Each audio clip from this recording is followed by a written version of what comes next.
অগ্রাধিকার দিবেন, মাদ্রাসাকে অগ্রাধিকার দিবেন। ভাই মসজিদ মাদ্রাসা থাকলে মসজিদ আসবে, আর মাদ্রাসা না থাকলে মসজিদ আসবে না। আগে নবী তারপরে মসজিদ। আগে নবী আগে না মসজিদ আগে? কথা বলেন, নবী দুনিয়া থেকে আগে আসছেন না মসজিদ আগে আসছেন? নবী আগে আসছেন। নবী মানে মাদ্রাসা, নবী মানে কুরআন, নবী মানে হাদিস। কথাটা বুঝে আসছে? এই জন্যই মাদ্রাসা যদি না থাকে তাহলে মসজিদের অস্তিত্ব আসবে? মাদ্রাসা না থাকলে আলিম ওলামার অস্তিত্ব আসবে? মাদ্রাসা না থাকলে ইমাম সাহেবের অস্তিত্ব আসবে? মাদ্রাসা না থাকলে হুজুর পাইবেন? মাদ্রাসা না থাকলে জানাজা পড়ানো পাবেন? মাদ্রাসা না থাকলে আলিম ওলামা পাইবেন, দোয়া করানোওয়ালা পাবেন, মিলাদ করানোওয়ালা পাবেন? কিচ্ছু পাবেন মাদ্রাসা না থাকলে। মাদ্রাসা, এই যে এখানে বসে কথা বলতেছি, এই প্রোডাকশন, এই জন্ম কোথায় থেকে আসছে বলেন? এই আবিষ্কার মাদ্রাসা থেকে আসছে। মাদ্রাসায় পশ্চিমবঙ্গ থেকে এখানে কথা বলতে পারতেছি, আপনারা কথা শুনতে পারতেছেন। তাহলে এখানে বসার অস্তিত্ব হলো মাদ্রাসা, আবিষ্কার হলো মাদ্রাসা। যে মাদ্রাসা আগে, কি আগে? মাদ্রাসা আগে। এই যে মাদ্রাসার সাথে দিনটা অন্তটা লাগাই রাখবো, আমার মাদ্রাসা দরকার, আমার হুজুর দরকার, আমার আলেম দরকার, আমার আলেম দরকার। কথা বলছেন? এই জন্যই আপনি যদি জান্নাতে যাইতে চান তাহলে আপনার চারটা কাজ করতে হবে। কয়টা কাজ করতে হবে? চারটা কাজ করতে হবে। চতুর্থ পঞ্চম কাজ করে লাভ নেই। জান্নাতে যাইতে গেলে চারটা কাজ করতে হবে। কুন আলিমান আও মুতাআল্লিমান আও মুহিব্বান আও মুস্তামিআন ওয়া লা তাকুনিল খামিসাতান তাহলিকা। নবীজি সাল্লাল্লাহু আলাইহি ওয়াসাল্লাম বলেছেন, ও দুনিয়ার মানুষ, তোমরা চার পদের একটি পদ তোমরা গ্রহণ করো। পঞ্চম পদ যদি গ্রহণ করো তোমরা জাহান্নামে লাগবে, চলবে, কোনো রাস্তা পাবে না। চারটি পথের একটি পথ তোমরা গ্রহণ করো।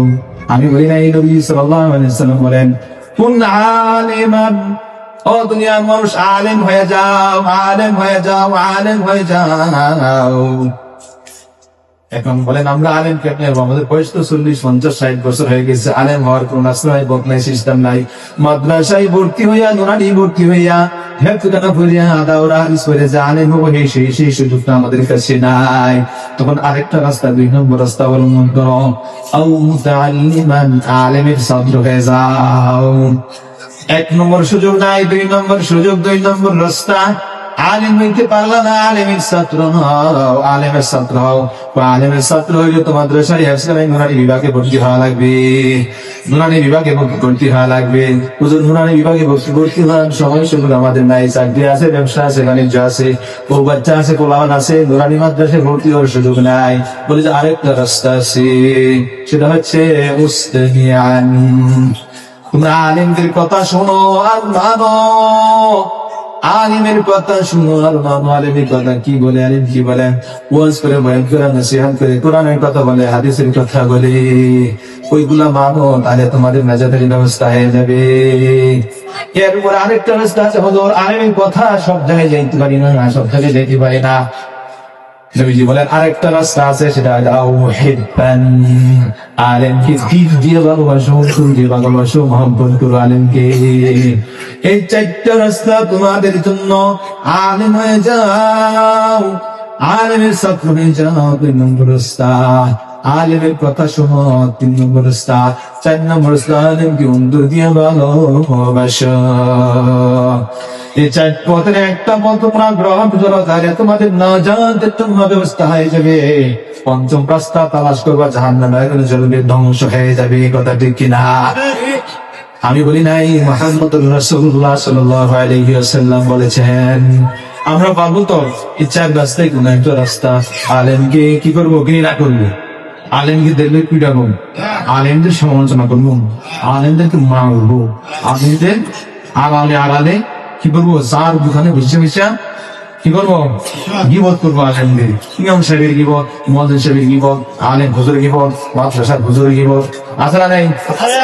গীবত মানে ঘি আর ভাত, 2টা মিলালে গীবত। জিনিসটা খুব মজা হয়। সমালোচনা সবচেয়ে মজা, কিন্তু প্রশংসা করা বড় কঠিন। প্রশংসা করা কঠিন, সমালোচনা সবচেয়ে সহজ। আরেকটা কঠিন, সাহায্য করা কঠিন। সমালোচনা করা সবাই সমালোচনা করলে আবাদত নষ্ট হয়, বন্দিগি নষ্ট হবে, আবাদত নেকি নষ্ট হয়ে যাবে সমালোচনা করলে। এই জন্যই জবানকে হেফাজত করতে হবে। কি করতে হবে? আপনি যদি গীবত করেন, আলেম ওলামা ইমামের গীবত করেন, তাহলে আপনি যত নেকি কাজ করছেন না, হুজুরে অটোমেটিক সব নেকি নিয়ে নিবেন, তেরো পাইবেন না। আমলনামা খালি, আমলনামা খালি। আসলে দেখবেন কিচ্ছু নাই, সব হয়ে গেছে। ওই যে দুনিয়ার থাকলে থাকতে যে গীবত করছেন সব তার আমলনামা চলে গেছে। এই জন্য কোনো মজলিসে বসলেন জবানকে হেফাজত করতে হবে, ওই মজলিস থেকে উঠে যাইতে হবে। এখানে গীবত হচ্ছে, এখানে আমি নেই, এখানে হুজুরের লাভ হইতেছে। কার লাভ হইতেছেন? হুজুর তো এখানে নাই, কিন্তু লাভ হচ্ছে হুজুরের। আর আমরা কি করতেছি? সমালোচনা করতেছি। কথা বুঝছেন? তাহলে নাজাতের পথ কয়টা? নাজাতের পথ কয়টা? চারটা। এক নম্বর আলেম হয়ে যাও, আলেম না হইতে পারলে আলেমের ছাত্র, আলেমের ছাত্র হইতে না পারলে আলেমের কথা শোনো, শুনতে পারতেছ না আলেমকে ভালোবাসো, দিন দিয়ে অন্তর দিয়ে। কথা বলছেন? কোরআন শিখতে ভালোবাসি, হুজুরে ভালোবাসি না। কোরআন শিখতে খুব ভালোবাসি। আপনি এক শীত কোরআন দিলেন, দুই শীত কোরআন শিখ দিলেন, মসজিদ দিলেন, মাদ্রাসা দিলেন।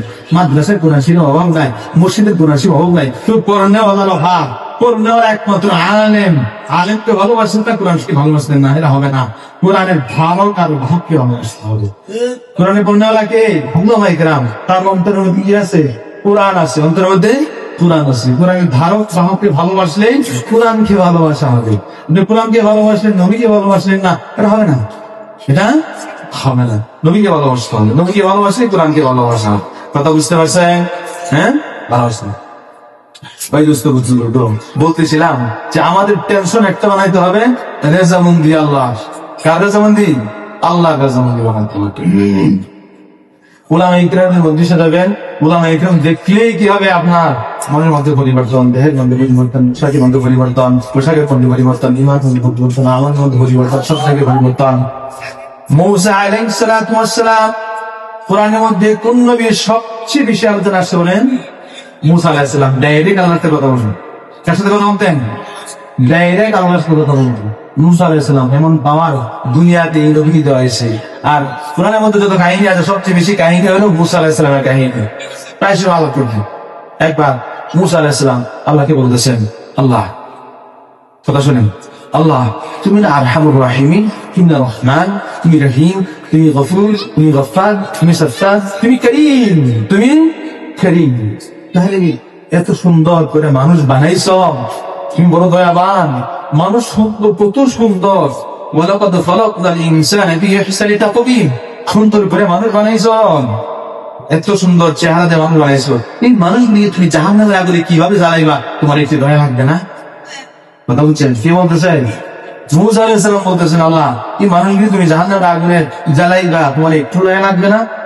মূসা আলাইহিস সালামকে আল্লাহ তাআলা বলেন, মূসা শোনো, তুমি এক কাজ করো, তুমি কৃষি কাজ করো, ধান লাগাও, গম লাগাও, দুধ লাগাও, শস্য লাগাও, কষ্ট করে লাগাও। মূসা আলাইহিস সালাম তাড়াতাড়ি করে লাগানো শুরু করলেন, ধান গম লাগে।